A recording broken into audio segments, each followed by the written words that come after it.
to Season 4 of the podcast. I'm your host, Amanda Blackwood. If you've never listened to my podcast before, then welcome to you, and please hit that subscribe button.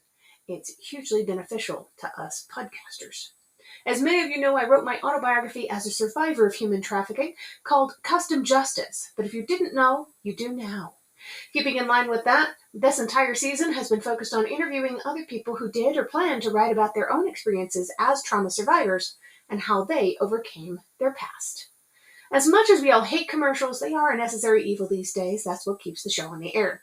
You can also show support by purchasing one of my mini books, or donating through PayPal, or leaving a review on whatever platform you listen to this podcast on. You can find the links for the books or donation options in the podcast description, of course, as well as the links to the guest. As always, a portion of the proceeds from this podcast do go to local organizations that help fight human trafficking. Hey folks, welcome back to the show. As always, I'm your host, Amanda Blackwood. I have a fascinating guest with me right now on this very cold and wintry February 2nd day. It's Groundhog's Day. I have a young lady with me who's a wife, a mom. She's a Christian coach, an inspirational blogger.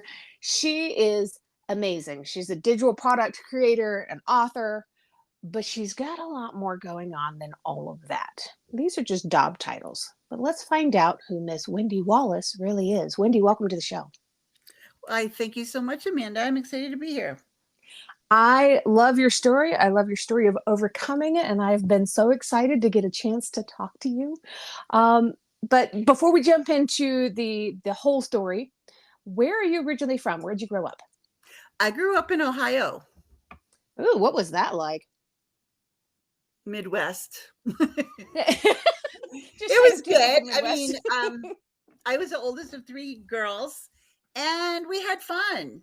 We just did what kids did, and we had a really great family. But I didn't have any Christian upbringing. Really? Interesting. Yeah. Right. So it wasn't until I was an adult and met the man who I would eventually marry, where I was introduced to the Lord. Very cool. So, and I have a feeling that's going to be a big part of the story here too. What happened to you to kind of alter your life and perspective and all of that stuff? Well, I was a work-at-home mom. I had 3 kids, still do. But at the time this all went down, they were 13, 15, and 18. So it was 2011, and I was doing all the running around stuff that moms do with their kids. And I started to feel a little under the weather, and I thought that I was coming down with maybe the flu. But I had an unusual swelling on my leg. And so I didn't think much about the swelling, but I went to bed. My husband said, just go lay down and I'll take care of things. Couple days later, I was still not getting up out of bed, and I could barely even hold my head up. And so he says, come on, we better go to the hospital on this one. I was like, no, it's good. But we went to the hospital, and in the process, we actually had to pull over and call an ambulance because I lost my oxygen and I couldn't breathe. The last thing I remember was them slapping an oxygen mask on my face. And I ended up being in a coma for 3 weeks. Oh my goodness. They had diagnosed me with that swelling was a flesh-eating bacteria called necrotizing fasciitis. And so throughout the coma, I don't even know how many surgeries I had, but it was multiple surgeries. They would go in and they would operate to remove this growth, but they never wanted to take too much. So they would go bit by bit by bit. And initially, doctors just told my family, she's not going to make it. You better just prepare for this. We're doing the best we can, but it doesn't look good. And my husband told me, he said, he told the doctor, you don't know my God and you don't know what he's capable of. So you go fix her and I'll take care of the spiritual side of things. And my family, our church, they rallied the troops. We had prayers from one part of the country to the other, because I had a home business and I had business partners all over the place. And word spread and the power of prayer just kicked in. And God looked down and said, you know what? She's not done yet. I need her to work for me. And he answered those prayers. But I had to have my hands and feet amputated in order to survive the whole ordeal. Gosh. And that was both hands, both feet. Both hands, both feet. Yep. My word. Yep.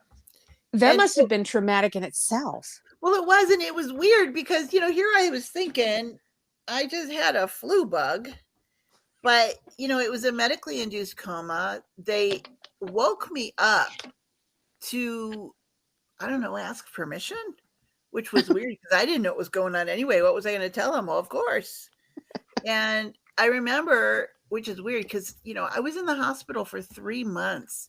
And very little of that do I remember very clearly, but I do remember them waking me up for a coma for 5 minutes. And I saw my husband and he was crying, and I looked down and I saw my hands, and they were black as charcoal. And the doctor said, we can save your life and amputate, or you can say your goodbyes. And I'm like, well, that's a question. Thank you very much. Wow. Well, at least they didn't beat around the bush. No.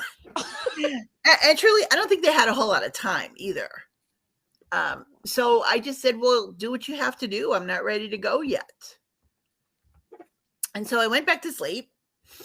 And when I woke up, there were bandages where my hands and feet had been. Oh my gosh. What were you feeling in that moment? Relatively calm, I would think. I don't remember any serious moments of panic. That came later, and it wasn't really even panic. It was just a general sadness, the kind of grief you go through with loss and that sort of thing. Right. But the other thing that I remember that is clear as day is praying.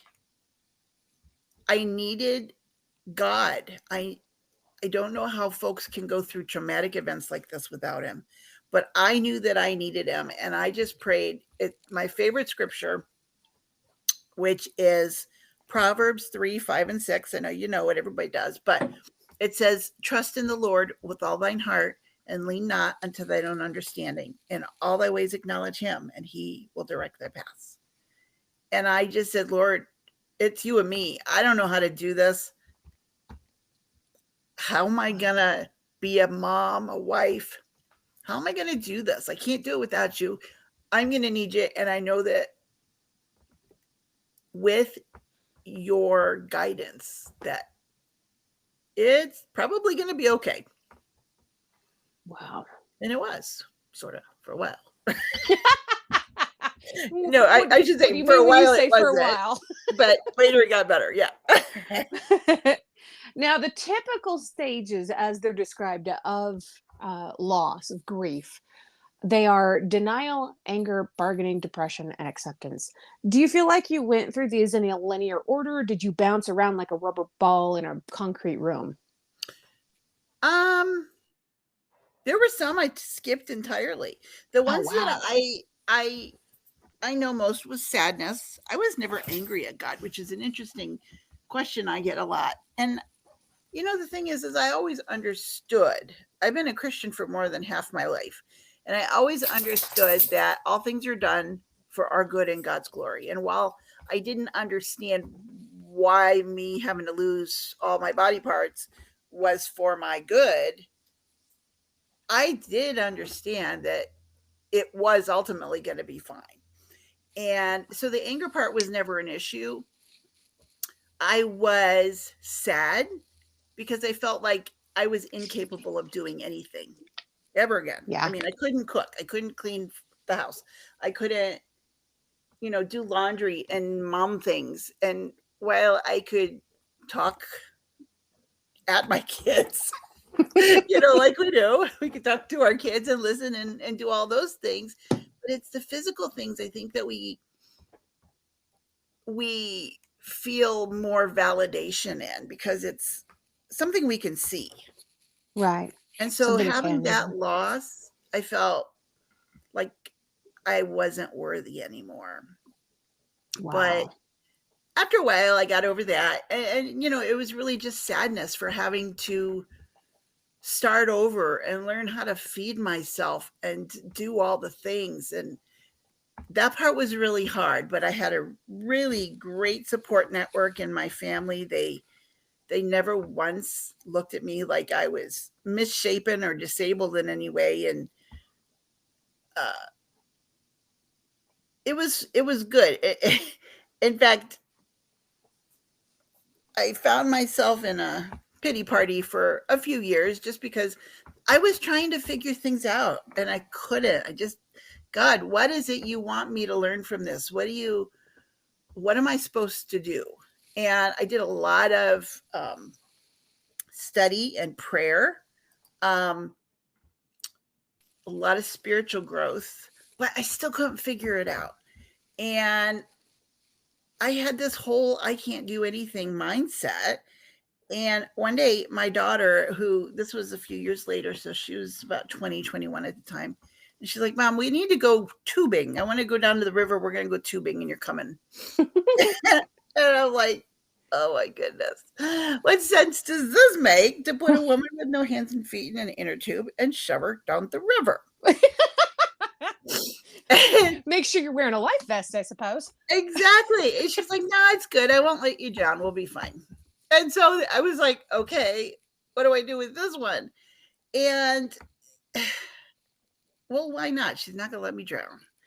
So it ended up being the pivotal moment in this whole journey because, growing up with the kids, can't was a 4-letter word. You don't say that word here, but I used it all the time. And I was not being the example that I wanted my kids to have. So we went on this tubing trip, just her and I, and it was great. It was one of the best days that I had since the whole illness and amputation thing. And, up until that point, everybody had so many comments like, you should write a book, you should write a blog, you should tell your story. I'm like, no, what would I say? I got nothing. I got nothing to say. And so we determined in that float, which ended up being like 3 hours that I thought it would never end, but I'm like, you know what? Maybe I can write about this because if I was stuck for so long, but it, I figured out that I don't have to be stuck. I really can do things. I'm way more capable than I was giving myself credit for. And so if I felt like that, I bet you there's other people who feel like that too. And so I started a blog like the next day and I called it One Exceptional Life. And that's what I have been doing. I think that's absolutely beautiful. And I love that you started out with blogging because you did eventually also write something that is currently on Amazon, right? Yeah, it was when you have a blog, you give away things so people will sign up to be on your email list. And I created this 5-day devotional. I don't even remember what it was called, but it was a quote, like a quote or a scripture for each of the 5 days. And then I would write a devotional. This is, like, let me give you an example. Yes, I can. That was the quote. I think it was even one of the very first ones. And I talked about, you might not think that you can do what you do, but if you don't try it, you'll never know. And using the examples of my own life, I applied it to each of these scriptures or quotes. And then the 5 days was a success. So I thought, well, let's do 30. And that 30-day book turned into Victory Over Affliction, which is the book you're talking about on Amazon. It's a 30-day mindset change. Wow. How do you feel like being able to write this helped you? writing was healing for me. And my husband, God bless the man, he didn't waver in his support for me. And, he would work 12 hours and come home and find me crying. And all he would say is, don't worry, you'll figure this out. And when I told him I was going to start writing, he was like, okay, good. Whatever makes you happy. And, when you start a blog or a podcast, there's expenses. And so, okay, dear, I need to spend money on this and that and the other thing. And his answer was always, if it makes you happy, I don't care how much it costs. Oh. And I was like, okay, let's do this thing. So it was really healing for me because it gave me something to focus on besides what was wrong with me. And I used to go through a thing. Oh, gosh, now I can't even remember the name of it. But, when you go through a traumatic event, but your body remembers that event every year. Yes, trauma anniversaries. Yeah. And so I used to go through that every year because I went to the hospital of April of 2011. And then 2 weeks prior to that was like the anniversary of my mom's death, a few years before that. And so it was just a really depressing time of year. Of course, it was winter in New Hampshire, which doesn't help. And so I would get depressed and I wouldn't understand what was going on. Why is this happening to me? Well, every year at the same time, this is crazy. When I started writing, the next year, I looked at the calendar one day and it was April 5th, which is the day after my anniversary. Mm. And I was like, oh my gosh, I missed it. It's gone. And I have not had that ever since. Wow. Yeah, the anniversary effect. That's what. Right. Isn't that crazy? I go through that still to myself to this day. So in 2011, the exact same year, was the last time that I was ever trafficked. And I went there in January of 2011 and I got out in June of 2011. So Wow. I still have that trauma anniversary every year in January, and then on certain key days between January and June. And the last couple of days leading up to my anniversary of freedom are really a struggle for me every year. And I forget this every year. So June 19th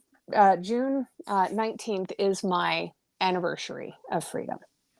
So when June 19th of this year rolled around, I was celebrating, I was having a great day. But June 18th, just the day before, I was a mess and I had no idea why. Now, these trauma anniversaries are real things. I love that you've been able to conquer yours. Yeah. This is so cool. I really think it has to do with distraction. Finding something that you are passionate about that you can focus on as you're going through that. Yes. Yeah. Yeah. Some kind of a creative outlet was definitely hugely helpful for me. So, yeah. Drawing. These things are monumental for helping us to process different things in our brain. And how do you feel like your writing has improved since all of this happened? Oh, monumental is a good word. Well, I mean, as with all things, we get better with practice, right? And you're doing this a lot. It's not like some blog that you're jumping on for years, like mine has turned into. It's a regular thing.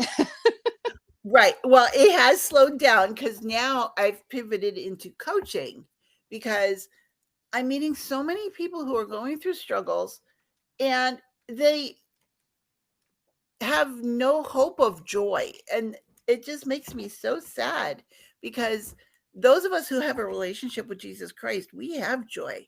It's a gift that he gives us. We just need to tap into that. And so that's where I have kind of pivoted into is helping women rediscover that joy and peace and fulfillment by being more intentional in their walk with the Lord. And it's just been a really amazing journey. I never ever would have expected. I was a network marketer, and now I'm writing a blog and coaching women. So it's a fun journey. It's always interesting to me to see the paths that the Lord just guides us on. And speaking of, how did you find your faith? Since you didn't grow up in a Christian household, was this through your husband? Was this through your community?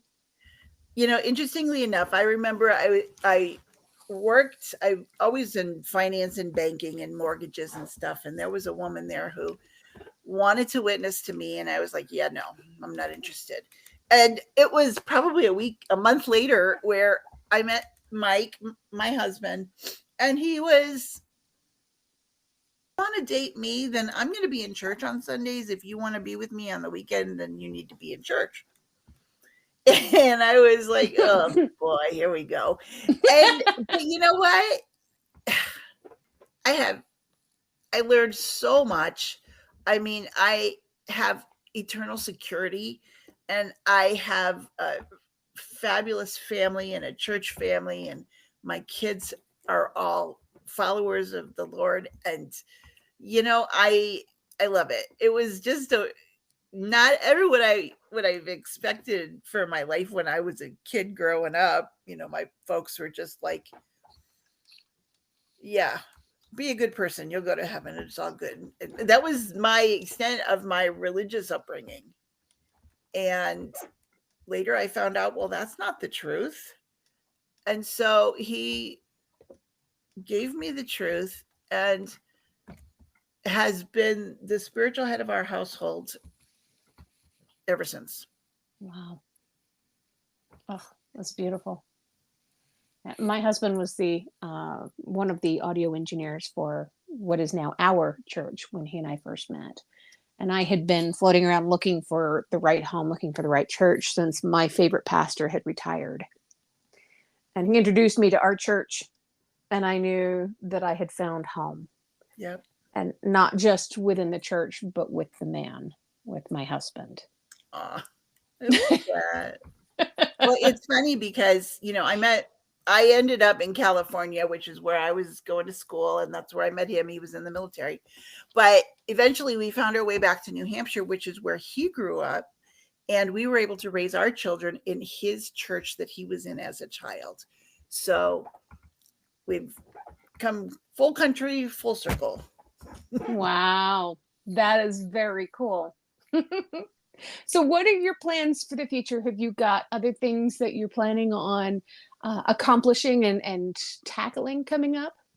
Actually, I am planning a virtual event, which right now I'm in the early stages, but it's something that I'd like to, once I learn how to put the whole thing together, I'm sure it's going to be something that I will do quarterly, maybe biannually. So that's fantastic.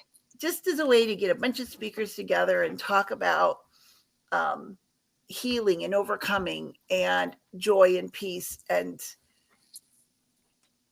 getting out of the pity party or off the hamster wheel of those times in our lives that we just get stuck and we don't know how to get out. Well, Wendy, when that happens, I'd like to volunteer to be a speaker. Oh, that's something I would love to get involved in. That awesome. Is so cool. That is amazing. And where would people go to find more information about your events and your coaching? Well, my website is oneexceptionallife.com. It's the word one, O-N-E.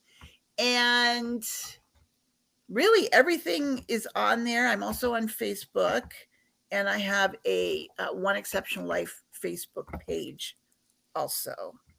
And I'm going to, of course, make sure that I have all the links and everything in the show notes. So when people are looking for it, it's easy to find. They can just click on those links and go directly over to your Facebook page, your website, and to your Facebook group, Living with Joy.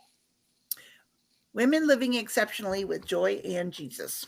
I love it. I'm going to be a part of that. Yep. Come on over. So, do you feel like you have always been an introvert or an extrovert in your life? And do you feel like that has changed based on what you've gone through? I am still an introvert. And you know Yeah. what? If it weren't for this little box I've got on my table, I probably wouldn't be talking to as many people because, I love that we can hide behind the computer. Yes. Yes, absolutely. Isn't it a beautiful thing? I know. Although I would like to speak on stage one day. I don't know how or logistically all that stuff, but it is kind of a bucket list item I have. Well, as somebody who does it fairly regularly, I will tell you that your message would be so well received on stage. People would love to hear you speak. And it does not require you to ever be an extrovert because all those people are separate from you. And it's a beautiful thing. Oh, cool. It's really nice. But one of the key things that I will give you for kind of a little bit of advice on how to get through it is Mhm. to turn your anxiety into excitement. Now, they're very similar feelings. When you're Mhm. getting ready to go up on stage, you start feeling this heart pounding, rushing. You're afraid. You think that, it's not so much the public speaking that we're afraid of, it's the we're going to make ourselves look like idiots that we're afraid of. And once we can move past that and go into, I'm excited to do this, that fear dissipates. We don't focus on it anymore. And we are so much better at delivering our keynote speak. Awesome. Sounds fun, doesn't it? Oh my gosh, it's a blast. I love doing it. It's one of the things I absolutely live for. Oh, well, So how cool. Well, that couple of years, I don't know, maybe not that far in the future, yeah, but somehow I think you got this. It won't be long. I think thank you're on you. your way. You're getting some practice right now with doing podcasts. Exactly. So how do you celebrate your wins in life? When something goes your way, when you're having an exceptional time, when you do something, when you accomplish something new? Ice cream? Me too, girl. Yes. Do you You have a know, favorite flavor? um, I'm kind of one of those people that likes ice cream with stuff in it. Oh my gosh, me too. A salted Yeah, caramel cluster or mint chocolate chip with cookies in it. Mm. oh, there you go. Exactly. And so, well, it's funny, I've never been asked that question before, but yeah, I mean, when we usually go out and celebrate, it's for ice cream. I think that's awesome. That's very cool. My husband is allergic to whey, so we have to go with the non-dairy options.